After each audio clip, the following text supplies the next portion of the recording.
Turkey? Vladimir always asks the hard questions. So quick answers. I am not aware of any plans to change the status of Deir ez-Zor, but then again, at that level, we're probably talking about sort of military operational planning that would be conducted by CJTF OIR, Operation Inherent Resolve. So I hate to beg off of that question, Vladimir, but probably they would know better about what sorts of operational plans. But if you're talking about sort of big picture, pulling out, removing, changing structures there, I'm not aware of anything like that. And on the second part, look, it has been our position that a dialogue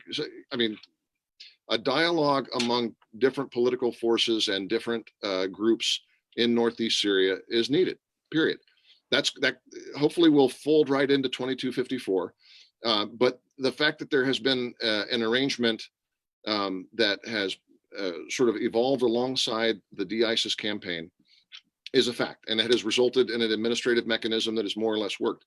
I don't think anybody thinks that that's what Northeast Syria or the rest of Syria has in mind or deserves in terms of governance in the future. So something's got to start there. At some point, the opposition and the autonomous administration, whatever you want to call it, and I don't want to get into pejoratives or whatever, but the folks that are running most of the Northeast right now, and the folks that are running the other parts of it, like the Turks and the Turkish-supported opposition, and the broader opposition, all need to talk. One way to start that sort of conversation about, if you call it power sharing, you can call it, it's not about external representation. It's not about Geneva, and I've heard those kind of questions as well. It's about how does administration and how does life in the Northeast of Syria work, and what are the political freedoms?